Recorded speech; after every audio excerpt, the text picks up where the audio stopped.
વિગત 8 एप्रैल शनिवार रात बदनेरा रोड स्थित महेश भवन में गुजराती समाज द्वारा गुजराती भाषा में मिमिक्री कार्यक्रम आयोजित किया गया। प्रस्तुत है वहीं के क्षण चित्र। नमस्कार, मैं किरीट गढ़िया श्री गुजराती समाज अमरावती की ओर से मैं आपको मुखातिब हो रहा हूँ। आज यहाँ पर श्री गुजराती समाज अमरावती की ओर से हास्य ना झटका, ये एक मिमिक्री का और हास्य का कार्यक्रम रखा गया है महेश भवन में। और श्री धर्म भाई वांकानी और अवनीबेन व्यास, ये दो काफ़ी मंझे हुए कलाकार हैं और YouTube पर इनका कई वीडियोस प्ले होते हैं। लाखों फैंस हैं उनके। और आज ये अमरावती का सौभाग्य है कि उनका समय हमको मिल गया और हमने यह कार्यक्रम हास्य ना झटका इस टाइटल के साथ में अमरावती में आयोजित किया हुआ है। ऊपर आवी पोताનું સ્થાન ગ્રહણ કરે। વેલકમ।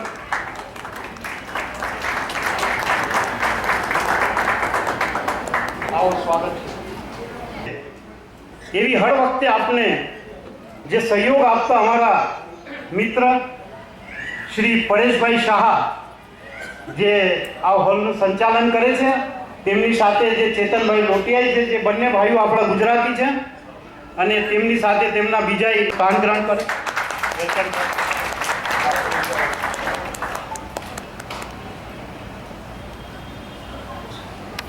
ધરમભાઈ વાંકાણીના બાળામાં હું અલ્પ પરિચય તમને આપીશ કે તેમનું અહીંયા સ્વાગત છે અમરાવતી શહેરમાં।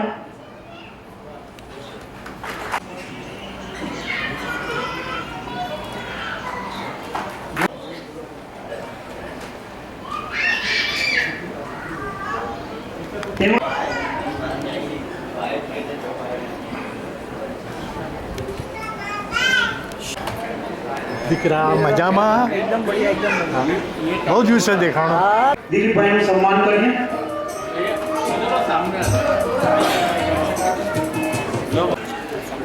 पोपट चंद्रकांत भाई, हैप्पी बर्थडे का दिन छोटा सा एक कड़ी। कहते हैं हजारों सितारों में चांद हो आप, हजारों सितारों में चांद हो आप। કહું અને ત્યાર પછી આપણે હાસ્યનો દોર ચાલુ કરી કે દયાળુ છે દીનો નાથ, તમે માગો ને માગો તોય દેવાનો, વગર માગે પ્રભુએ આપવાની ટેવ રાખી। ખુશીને હંમેશા એકલો સંઘરી લઉં છું, દુઃખને હંમેશા એકલો સંઘરી લઉં છું, ખુશીને મેં હંમેશા વહેંચવાની ટેવ રાખી છે। ઘણી વાર અમારા ઘરમાં કોમેડી બનતી, બોલો આવી લાઈટ નહોતી ઘરમાં, એક વાર મારા મિસિસે મીણબત્તી કરી, મીણબત્તી કરી ને એટલે મેં વળી મજાક કરી।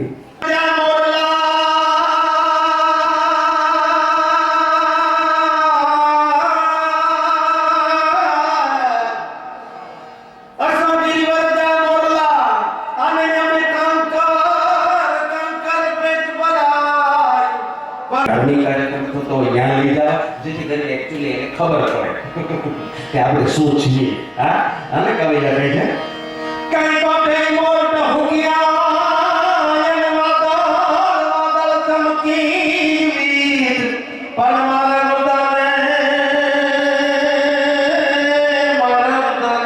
હાંભળો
આ ગુજરાતી સમાજ અમરાવતી ત્રણ જ વખત કહેવાનું છે.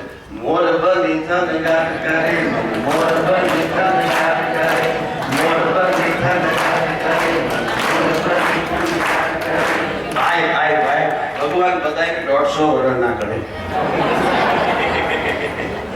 હા આવી ક્યારેક વચ્ચે વચ્ચે લેવું કારણ કે ભાઈ સારું વગાડ્યું એમને એકવાર કાલે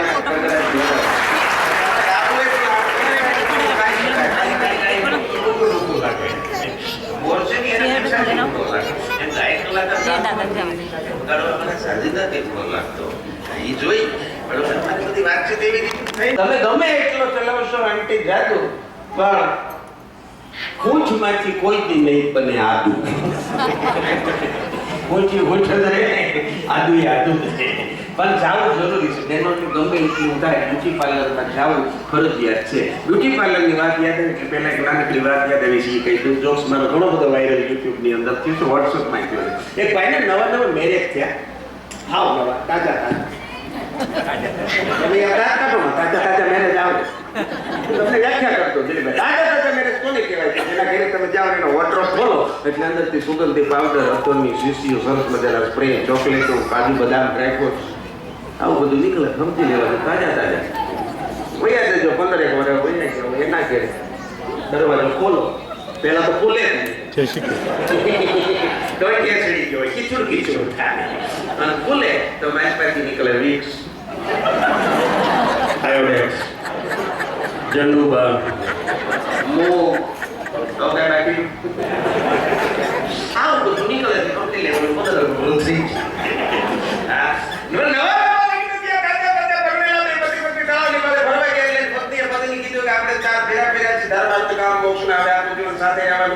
જીવનમાં જે કઈ તકલીફ હોય, પ્રોબ્લેમ હોય, સમસ્યા હોય એ અત્યારે ચોખ્ખું તો પાછળ જઈને વાંધો નહીં. એનો પતિ કે તો આપણે કઈ ચોખ્ખું તને હું જ કરી દઉં કે શું તને કદાચ કોઈ હું તારા ઘરે સુધી જામ લઈ અને ભરવા માટે આવ્યો તો તેથી મારા મંડળી અંદર જે 32 ટાયરની કલી જેવા દાંત છે એ સાહેબ કોણ બુરાને પૂછે છે? મતલબથી જે બધાને નિસ્બત અહીં કોણ ખરાને પૂછે છે? અત્યારે નીચોવી લીધા પછી કોણ ફૂલોની દશાને પૂછે છે? આ તો મને ને તમને એક સંજોગ જોગાવે છે સાહેબ. નહીતર અહીં કોણ ખુદાને પૂછે છે? બા પણ માલ ભલે હોય નહીં, મને ગમે બહુ અહીંયા બેઠા છે બધાને વંદન. સાહેબ પ્રણામ આપના ચરણોમાં. તમારી વાત જ હું તો અમારા ગામ ના ના હું અમારા હવાર સુધી રોકાવાનું છે. એમને છે ને એમને મજા એ વાતની કે દિલીપભાઈ આમ તો તમે એમ આવો જ છો. રાત્રે 2 વાગે એના ઘરે આપણે જઈ ડોરબેલ વગાડો 8 ઘંટા ડેડ ઉપર બધા દરવાજો ખોલ નાખે ટેસ્ટ જ લાગે. ઓળવા હોય તો એ થાય ને આ એનો ફાયદો છે. એક તકલીફ છે મોઢું ધોતી વખતે ખબર ન રહે બોર્ડર ક્યાં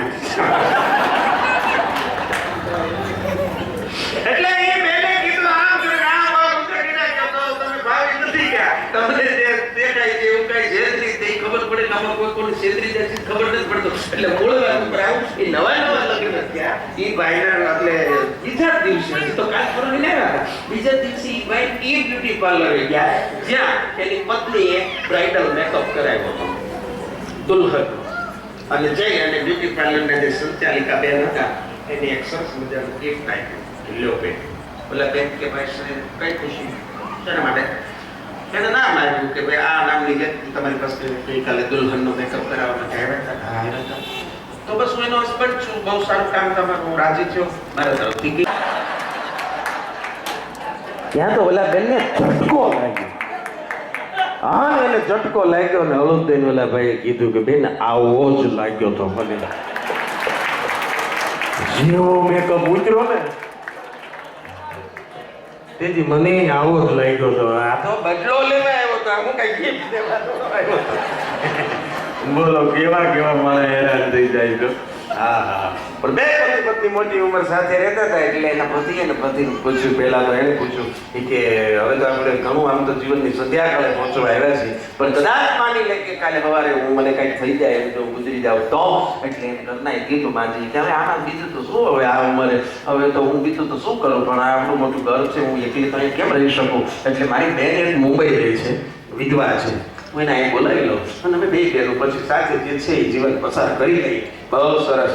હવે આનો આ સવાલ એ બેને એના પતિને પૂછ્યો કે તો કદાચ માટે આવી બની શકે ને કે હું ગુજરી જાઉં તો તમે શું કરો? એટલે ભાઈ જવાબ દીધો, હવે હું બીજું તો શું કરું, આવડું મોટું મકાન છે તો મને ખાવા દો, હું પછી એને કલર કરાવું, થોડું ફર્નિચર કરાવું અને પછી તારી બેન મુંબઈ રહે છે ને અથવા એ બીજું કઈ નહીં અથવા કેવડો પુરુષ બોલો છે. ત્યાં દ્રષ્ટિ કરવાની સાહેબ હાસ્ય મળી જાય. બધી બે જણા કુવાની તૈયારી કરતા હતા પેડ પર એટલે પત્નીએ પતિને કીધું કે તમે છે ને સુતી વખતે આમ બોલું છે ને મારી બાજુ રાખી શું બોલો કે શું કામ કે મને બીક બહુ લાગે છે. અરુણની બોલાતા કીધું પછી અમને લાગે એનું શું અમારે પછી શું હનુમાન ચાલીસા કેવા રૂપા આવે છે અને એની આગળ કરે એની રમે ઓલા બેન ભૂત જોવે સાકે લેવા જાય વહી આવે હવે 15 દી સુધી આવ્યો પછી એક દી બેન થી રહેવાનું નહીં જઈ દુકાનમાં અંદર વહી ગયા. દુકાનવાળા ભાઈને પૂછ્યું કે હે ભાઈ કે તમે આ વાંદરાનું બચ્ચું ક્યાંથી લાવ્યા? આ દુકાનવાળા ખાલી એટલું જ કીધું બેન 15 દી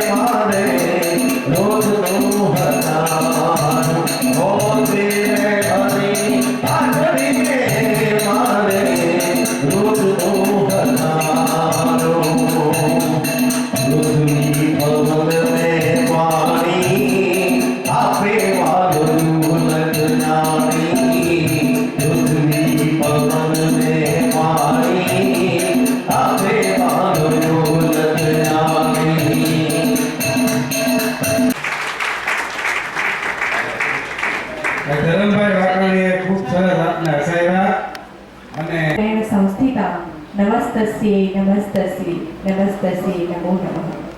માતા હંસ વાહિનીના ચરણોમાં વંદન કરીને આજે મારા શબ્દોને વહેતા મૂકવા થોડા બેસ દીજીએ મેં. સરસ મજાનો આજનો આ પ્રોગ્રામ ગુજરાતી સમાજ અમરાવતી આયોજિત. આપ સૌ એક તો આ ટાઈમમાં કોઈનું ભણતું નથી, કોઈના માટે ટાઈમ નથી કાઢતું, એ સમયમાં તમે તમારા માટે ટાઈમ કાઢીને આવ્યા છો એટલે તમારા માટે એકવાર જોરદાર તાળી. થોડું માઇક આ છે ઓલો અમારે કેવું હોય કે સેટિંગ નહીં હોય પણ પાછું મીઠાઈ જાય. ઓ થોડા ઘણી દે દો, બેસ દે દો. હલો હલો આ છે ને અવાજ છેલ્લે સુધી સંભળાય છે? બાલ્કની હાથ ઊંચો કરો એટલે મને ખબર પડે. પૂછવું પડે દિલીપભાઈ એક જગ્યાએ પ્રોગ્રામ હતો ને 6 માઇક હતા. જો આ માઇક રાખવાનું કારણ શું છે? એક વસ્તુ પાછળ કારણ આપીશું તમને. અને જે અનુભવ અમને દ્વારા ઇન્ટરવ્યુ વાળા ભાઈ આવ્યા છે ને પૂછતા હતા ને કે તમને જોબ્સ ક્યાંથી મળે નહીં, અમારી ઘટના બને. એક જગ્યાએ 6 માઇક હતા. હું નો બોલ્યો ને તો બહુ સારું હતું પણ સ્વભાવ જરાક ઘેરે રહેજો. ભારે પાડો હોલસેલમાં આજે આખા અમરાવતીને ખબર પડવું જોઈએ કે ગુજરાતી સમાજ ભેગો થયો છે અને ગુજરાતી જ્યાં કોઈ પાછા નથી પડતી. આવી જ રીતે મને બોલાવ્યો ને કે ડોક્ટર અવની વ્યાસનું આમ સ્વાગત કરી તેમ સ્વાગત કરી પછી કે અવની બેનને જોઈને અમે એક કવિતા લખી છે. આટલી બધી બહેનો બેઠી છે.